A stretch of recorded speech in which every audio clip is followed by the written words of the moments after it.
Les agents de la police et de la garde nationale désormais formés aux techniques de reconnaissance, c'est-à-dire une technique qui permet de désamorcer les engins explosifs dissimulés, de déjouer d'éventuels attentats. La formation qui a duré 4 semaines a été saluée par le ministre de la Sécurité et de la Protection civile, le général Salif Traoré. Bientôt une direction nationale de l'économie numérique. À quoi ça sert? Quelles seront ses prérogatives, ses missions? Moussa Fani nous répond au cours de ce journal dans un dossier. Arrestation d'individus en possession de faux billets de banque à valeur de la saisie 100 millions de francs CFA. Un coup de filet des éléments du 3e arrondissement de police de Bamako. Mardi 13 septembre, lendemain du jour de fête au Mali. Bonsoir à tous. Merci de votre présence. Le Mali, à l'instar de l'ensemble de la Oumma islamique, a célébré hier l'Aïd el-Kébir, le président de la République Ibrahim Boubacar Keïta, dans son attachement au respect des valeurs qui font la fierté de notre pays, est allé saluer les familles fondatrices de Bamako pour solliciter leur bénédiction pour le Mali. Et nous vous proposons les temps forts de cette visite en Bambara juste après ce journal. La communauté musulmane a donc célébré hier l'Aïd el-Kébir. À cette occasion, le président de la République, Ibrahim Boubacar Keïta, a adressé ses vœux les meilleurs à ses homologues de la Côte d'Ivoire, du Sénégal, du Niger, du Nigeria, de la Guinée, de la Gambie, d'Égypte et d'Algérie. Puisse Allah le Tout-Puissant exaucer nos prières et guider nos actions pour plus de paix, de solidarité, d'unité et de cohésion au sein de la Oumma islamique, signé le président de la République Ibrahim Boubacar Keïta. Remise d'attestation à 16 agents de la police et de la garde nationale.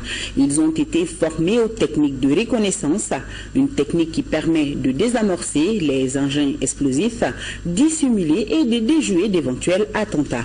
La formation qui a duré 4 semaines est en faveur de la force spéciale antiterrorisme. La cérémonie de remise était présidée par le ministre de la Sécurité et de la Protection civile, le général Salif Traoré. Le reportage de Fademba Keïta. 8 éléments de la police nationale et autant d'éléments de la garde républicaine formés aux techniques de reconnaissance NIDEX renforcent ainsi les capacités opérationnelles de la force spéciale antiterroriste FORSAT. La formation assurée par l'UNMAS a permis aux stagiaires d'avoir des connaissances approfondies sur les munitions, la menace terroriste, le contre-engin explosif improvisé, ce qui leur permet de mettre en pratique les techniques de fouille et de recherche préventive ou alerte à la bombe apprises pendant cette mise à niveau qui a duré 4 semaines. Cette cérémonie vient clôturer 4 semaines de formation ayant pour but de doter cette unité d'une capacité de reconnaissance afin de lever ou confirmer un doute quant à la présence d'engins explosifs, improvisés ou de tout autre type de munitions pouvant présenter un danger. Notre devoir va consister en, lorsqu'il y a une alerte à la bombe ou lorsque on nous signale qu'il y a un objet suspect, d'aller vers l'objet, de lever le doute afin que des équipes spécialisées puissent procéder à la neutralisation de l'objet suspect. Cette initiative du ministère de la Sécurité et de la Protection civile, soutenue par l'ambassade de France au Mali, vise à mettre en place des mesures préventives et de protection pour minimiser les effets d'une éventuelle détonation non contrôlée. Nous pensons que l'opérationnalisation de cette force nous permettra une plus grande souplesse et des temps de réaction beaucoup plus réduits puisque ces éléments ne seront dédiés qu'à cela. Toujours dans le cadre de la reconnaissance NIDEX, 4 équipes de 2 éléments de la Direction générale de la police nationale seront très prochainement formées et équipées en neutralisation et description des explosifs. Afin de lier la théorie à la pratique, l'UNMAS a remis au ministre de la Sécurité des détecteurs, des désamorceurs et plusieurs autres outils destinés à la force spéciale antiterroriste. Fin des travaux des journées nationales de réflexion sur les méthodes de lecture. De nombreuses recommandations ont été faites, notamment l'introduction de la méthode syllabique dans le système éducatif malien et le respect de l'esprit de la loi d'orientation sur l'éducation. C'est le ministre de l'Éducation nationale qui a présidé la clôture des travaux, nous signale Youssouf Djakité. L'uniformisation des méthodes d'enseignement, la réinsertion de la méthode syllabique, le respect de l'esprit de la loi d'orientation de l'éducation. À cela, il faut ajouter la formation des cadres de l'administration scolaire. Voilà en substance les recommandations auxquelles sont parvenus les participants aux journées nationales de réflexion sur les méthodes de lecture et d'écriture.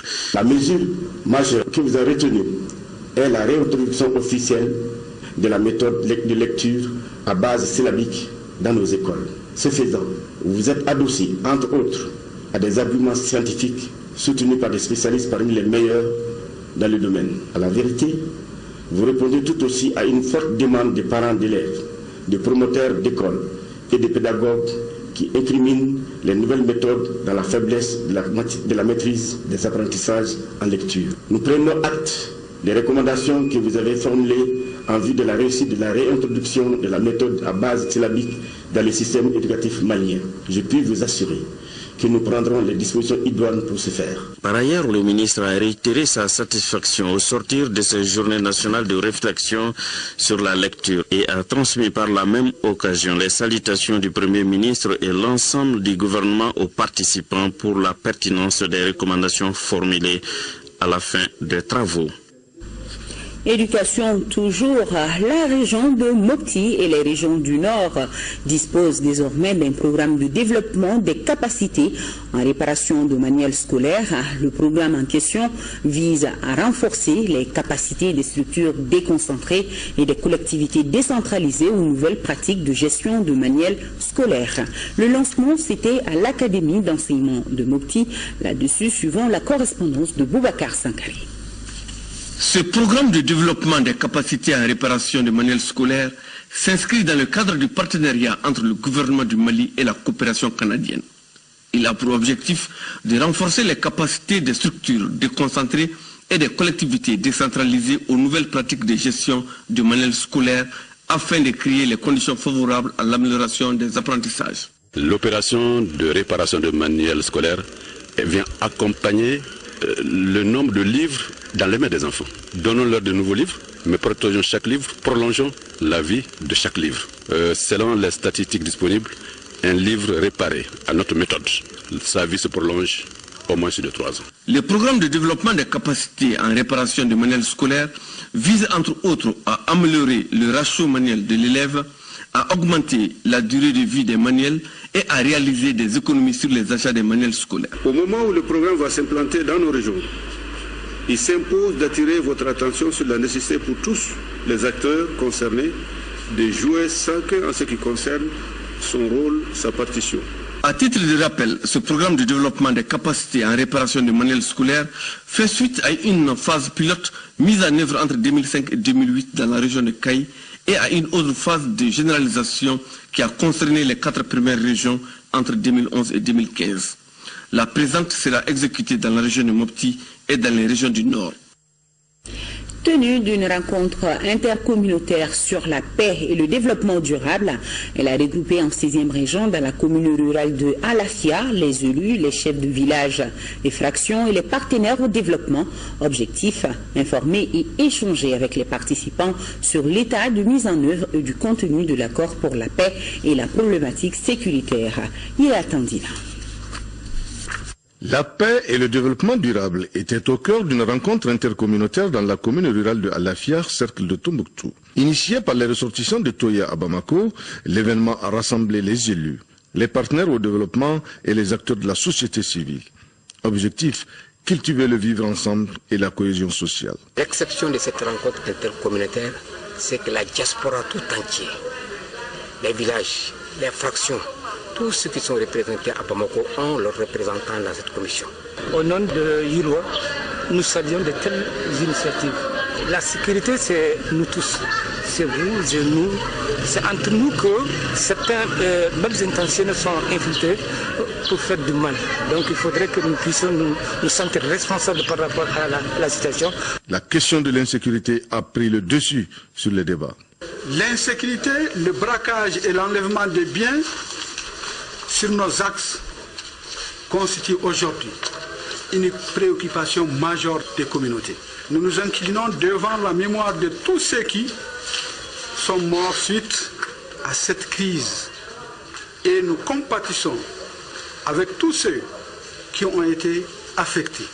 Le développement dont on parle tant ne viendrait que de nous, c'est-à-dire initiative que nous prendrons ici ensemble, naturellement par le truchement de votre collectivité et de votre commune, n'est-ce pas, qui propose à l'État, aux partenaires, et qui viennent avec vous pour réaliser, n'est-ce pas, pour le plus grand bien et le plus grand bonheur de nos communautés. À travers cet espace d'échange, les organisateurs entendent renforcer l'adhésion des leaders locaux, des cadres de la diaspora au processus de paix et de réconciliation en cours.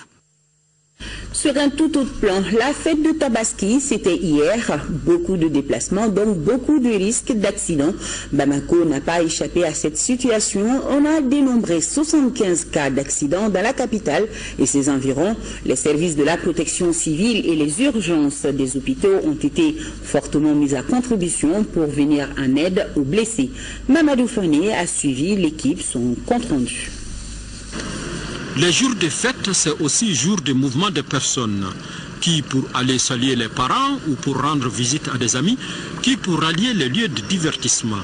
Ce mouvement de foule occasionne souvent des accidents de circulation avec pour conséquence des blessés graves et parfois même des morts, ce qui nécessite la mobilisation des agents de la protection civile et des services des urgences des hôpitaux.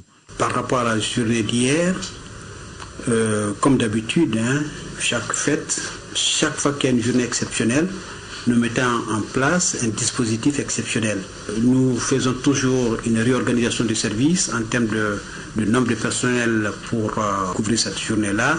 Nous appliquons ce que nous dit la loi hospitalière, celle qui consiste à prendre en charge tous patients qui sollicitent les services d'accueil des urgences sans lui demander de payer quoi que ce soit. Pour cette seule journée de fête, 75 cas d'accidents ont été enregistrés dans le district de Bamako et environ par la protection civile, dont malheureusement 3 pertes en vies humaines. On a beau prévenir les accidents de la circulation pendant les fêtes, nous sommes confrontés à beaucoup d'accidents de la circulation.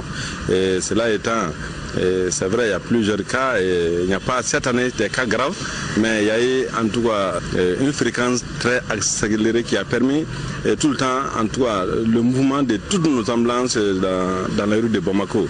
Raison pour laquelle, c'est vrai, les dispositions prévisionnelles qu'on avait prises, en tout cas, nous ont permis quand même d'être très proches des accidentés, et ça nous a permis réellement de pouvoir quand même porter secours et assistance aux blessés de la voie publique.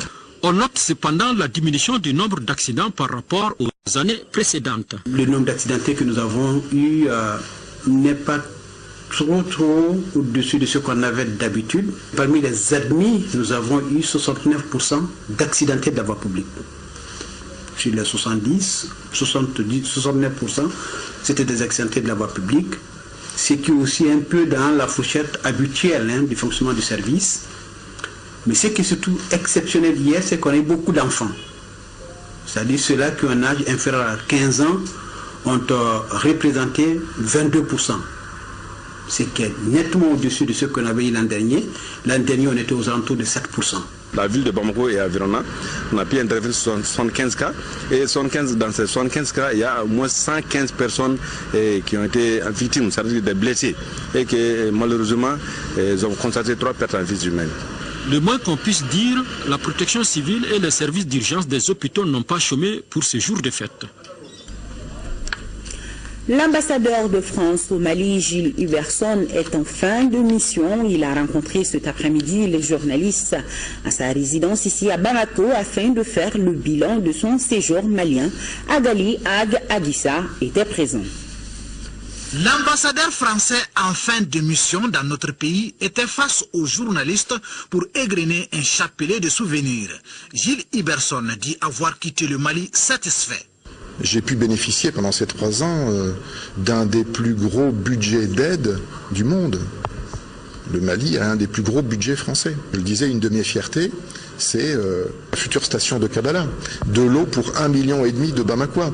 L'AFD y a contribué, avec d'autres. C'est les projets de développement pour le Nord. Je parlais tout à l'heure des écoles, enfin des lycées plutôt, que nous avions récemment inaugurés avec le ministre de l'Éducation. C'est 1 million d'euros le lycée. Gilles Iberson a vécu la crise sans précédent qu'a connue le Mali, l'occupation des 2/3 du pays par des terroristes. Selon le diplomate, la situation s'est beaucoup améliorée grâce à l'appui des pays amis et au professionnalisme des forces armées de défense et de sécurité maliennes. Je crois que le terrorisme recule et je crois surtout que le Mali avance. Regardez l'armée malienne, les progrès qu'elle a fait en 3 ans. Elle est entraînée, équipée, formée, motivée. Donc c'est plus l'armée malienne d'il y a 3 ans. Et le ministre de la Sécurité est en train de faire la même chose avec la police, la gendarmerie, la garde nationale. Le diplomate reste convaincu des jalons posés dans le cadre d'une paix durable au Mali. Nous arrivons au dossier de ce journal. Il concerne la prochaine création de la Direction nationale de l'économie numérique, une structure qui prendra en charge l'élaboration des éléments de politique du secteur de l'économie numérique pour une meilleure coordination du secteur. Moussa Fani nous en parle. La nouvelle Direction nationale de l'économie numérique au Mali sera bientôt fonctionnelle. Le décret de création de cette structure a été approuvé en Conseil des ministres le 16 février dernier. L'opérationnalisation de cette direction devra contribuer à faire du Mali un des leaders technologiques en Afrique de l'Ouest. Le département chargé s'est trouvé obligé de s'appuyer sur les structures opérationnelles actuellement pour régler tout ce qui est problème d'élaboration des documents de politique et des projets de textes réglementaires et législatifs en ce qui concerne le secteur de technologie de l'information, la communication et des télécoms.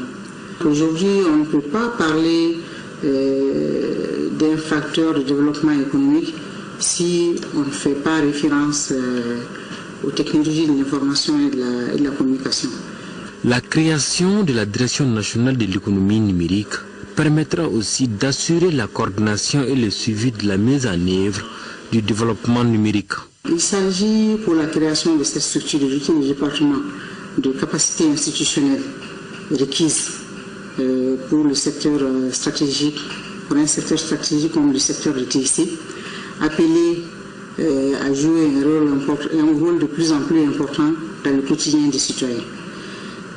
Donc aujourd'hui, il est très important de souligner que cette direction de l'économie numérique sera là pour suivre déjà la mise en place de la stratégie nationale, de la politique nationale des TIC.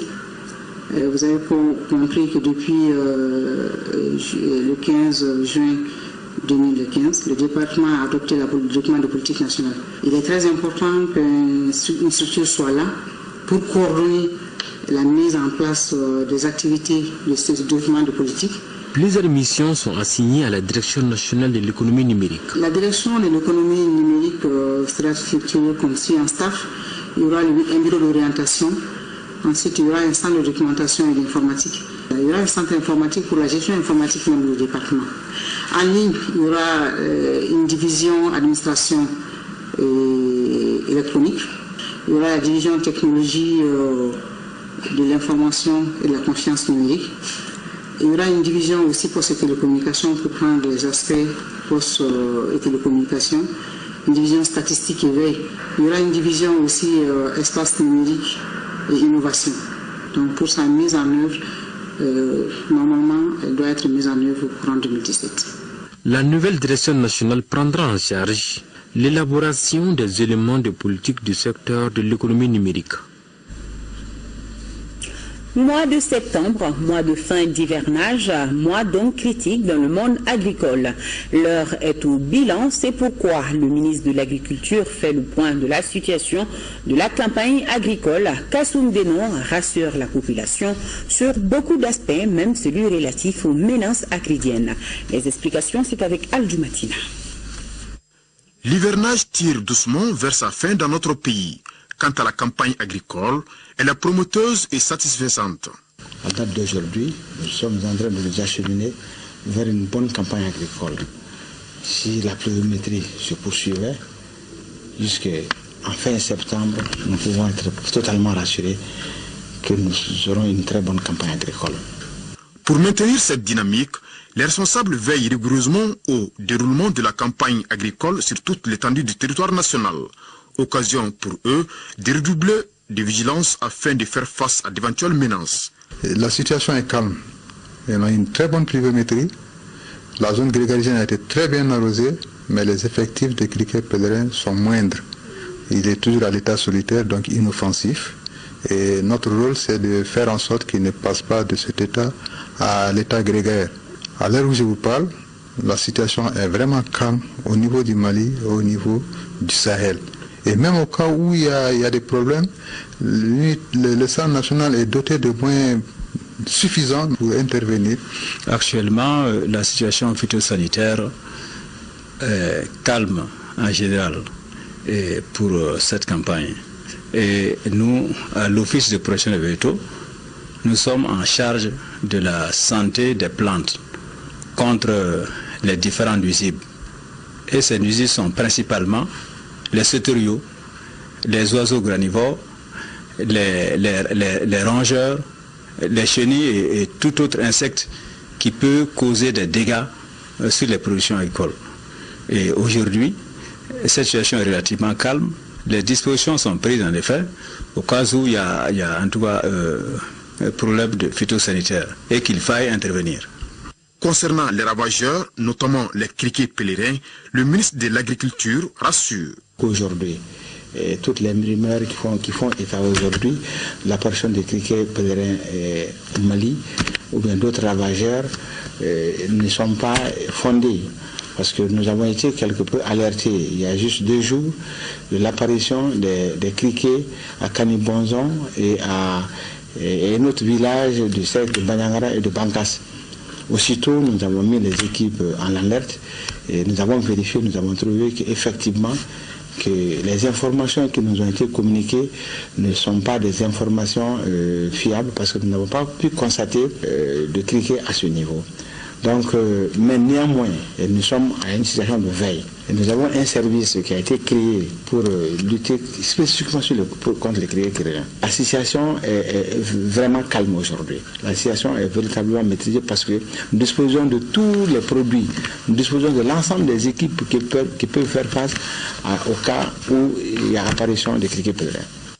Certes, la campagne est satisfaisante, mais les responsables entendent poursuivre les prospections dans toutes les localités et les interventions phytosanitaires suivront en cas de nécessité. Les membres du comité de pilotage du projet d'appui à la gouvernance économique en conclave, au menu des échanges, s'assurer que les activités planifiées ont été exécutées conformément au chronogramme mis en place. Le compte-rendu de Mamoudou Sidi. Pour la 3e fois consécutive, s'est réuni le comité de pilotage du projet d'appui à la gouvernance économique PAGE. Comme les précédentes, il s'agit pour le comité de faire le point de l'état de mise en œuvre des dernières recommandations en vue de s'assurer que les activités planifiées sont réalisées conformément au chronogramme. Du 1er janvier au 36 juin 2016, le projet a eu à exécuter le planning qu'il avait initié, à savoir la dotation des bénéficiaires en matériel informatique et bureautique. Il y avait également de renforcer lui-même les capacités de la cellule en les dotant de manière de gestion des procédures, de manière comptable et puis de supervision. Avec un budget de 7,6 milliards de francs CFA, le PAGE est sûr de laisser des résultats dans la consolidation des acquis en matière de renforcement des capacités de l'État. Les résultats spécifiques attendus du projet sont le rétablissement du fonctionnement normal de l'administration en charge de la gestion des finances publiques, l'amélioration de la planification et la préparation budgétaire, le renforcement de l'exécution et du contrôle budgétaire, ainsi que l'amélioration de la mobilisation des ressources et une reprise rapide de l'économie tirée par le secteur privé. Les activités du projet devraient se dérouler sur 48 mois à partir de la date d'entrée en vigueur du don, soit le 26 novembre 2013. Déjà, par rapport au taux d'exécution du programme annuel, le projet d'appui à la gouvernance économique PAGE est à près de 31% au premier semestre 2016. Ce taux connaîtra une amélioration en fin d'année, soit 40% selon les techniciens. Et nous arrivons à ces gros coups de filet des éléments du 3e arrondissement de police de Bamako. Ils viennent de procéder à l'arrestation d'individus en possession de faux billets de banque. La valeur de la saisie est évaluée à 100 millions de francs CFA. Batraouri nous en parle. Butin de chasse peu ordinaire pour les éléments du 3e arrondissement de police de Bamako. Des coupures de faux billets de banque ont été saisies sur des individus partisans du gain facile. Sur la base des informations recueillies dans la nuit du vendredi au samedi, nous avons procédé à l'interpellation de 4 individus à Sémédion-Gros en possession d'une certaine quantité de faux billets de banque.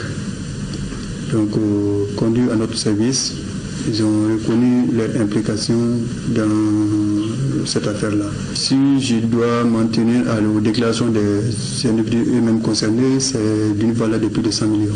Certains membres de cette bande d'individus mal intentionnés sont toujours recherchés. D'après eux-mêmes, ils étaient au nombre de 7. Donc, 3 ont pu s'enfuir. Et parmi ces 3-là, le cerveau même de l'opération serait parmi eux, et c'est lui qui serait même en possession du produit qui devait servir à faire ces billets-là. Donc les enquêtes vont continuer pour pouvoir les interpeller. Leur sort, c'est qu'ils seront mis à la disposition de la justice. Cette pratique, aussi bien dangereuse pour les populations que pour l'économie nationale, doit être bannie. C'est pourquoi le commissaire du 3e arrondissement des polices de Bamako demande aux citoyens plus de collaboration avec la police. Du sport dans ce journal, en ouverture du Caridas du championnat national de Ligue 1, le Stade malien a dominé l'AS Real de Bamako par le score de 1-0. En deuxième heure, le Djoliba AC et les 11 créateurs de Nyarela se sont séparés 0 but partout. Avant la prochaine journée prévue ce mercredi avec Djoliba AC, Stade malien et Real 11 créateurs, les Blancs de Bamako sont leaders avec 3 points suivis du Djoliba AC et les 11 créateurs qui ont 1 point chacun. Mamoutou Dante a suivi dimanche au stade Modibo Keïta cette première journée du Caridas. Le Caridas du championnat national de Ligue 1 a enregistré sa première victoire au stade Modibo Keïta. À l'issue d'une rencontre âprement disputée, le stade malien de Bamako s'est imposé devant l'AS Real 1-0. L'unique but de la rencontre a été inscrit par Mamadou Doumbouya suite à un coup franc de Boubacar Diarra dans les arrêts du jeu. Déjà à la 84e minute, Sidiki Maïga avait marqué pour le Real un but refusé par l'arbitre pour hors-jeu. Les stadistes restent confiants pour la suite du Caridas. 90 minutes, c'est le football. La première minute et la dernière minute. Je pense que là, on a vu un très bon match des deux côtés. C'est le Caridas, c'est le match de top. Donc on va voir qu'on voit de bons matchs. Et toutes les deux équipes ont fait leur jeu. Je pense qu'on a vu un beau match. Je félicite le Real pour sa qualité, la qualité technique. Et je félicite les mains pour la qualité. L'attitude. Les enfants ont suivi le conseil, tout a bien marché, mais le match est dirigé, orienté. J'ai marqué un but, mais si le match est dirigé, orienté, que l'entraîneur peut faire. En attendant le duel de la deuxième journée prévu ce mercredi contre le Djoliba AC, le stade malien a 3 points au classement du Caridas et le Real 0 points. En seconde affiche, malgré la détermination et l'agressivité dans le jeu, les Djoliba AC et les 11 créateurs de Nyarela se sont neutralisés par le score de 0 but partout. Une rencontre qui a pris fin avec des tensions dans les gradins. On vient dans la cour de grâce pour essayer quand même de tirer son épingle du jeu. Mais il fallait s'y attendre parce que l'équipe du Djoliba a été battue en demi-finale par les 11 créateurs. Donc c'est tout à fait normal que cette équipe en championnat Caridas soit beaucoup plus requinquée. Et mentalement, ils étaient là. Nous étions la baraka de l'arbitre. Sinon, ce match-là ne méritait pas d'être nul. On a eu des pénaltys, on a eu quand même des opportunités. Vous avez vu, le gardien, il a pris le ballon, il est rentré dans son filet. Et l'arbitre n'a rien vu. Qu'est-ce qu'on peut faire? On a joué contre une très bonne équipe qui nous a éliminés en demi-finale de la Coupe du Mali. Donc aujourd'hui, on voulait tout faire quand même pour gagner ce match-là. Mais on savait très bien que ça n'allait pas être facile. Bon, est-ce que j'ai des reproches à faire à mes joueurs? Je dis non. Ils ont fait ce qu'il fallait faire. Les Rouges de Eremakono et la Céréale ont un point chacun. En deuxième journée, on aura des oppositions. Réal 11 cratères de Nyarela et Djoliba AC Stade Malien. Vu les incidents survenus au cours des deux rencontres, il est nécessaire pour les autorités sportives de prendre des mesures pour renforcer la sécurité au stade. C'était chaud. Je vous rappelle cette annonce. Le chef de l'État, à l'occasion de la fête de Tabaski, Laïd El-Kibir, a rendu visite hier aux familles fondatrices de Bamako. Nous vous proposons les temps forts de cette visite en Bambara, juste après ce journal. À retrouver dans les programmes le JT des formations avec Mohamed Ould Mamouni et le journal du PMI avec Abdul Karim Kaba. Demain, 10h, 13h, Aïssata Ibrahim Maïga, 18h, 20h, Amadou Sankari. D'ici là, restez en compagnie de nos programmes. Grand merci à nos téléspectateurs de Sikasso, de Koutiala et de Tomia. C'est au Mali. Bonsoir à tous.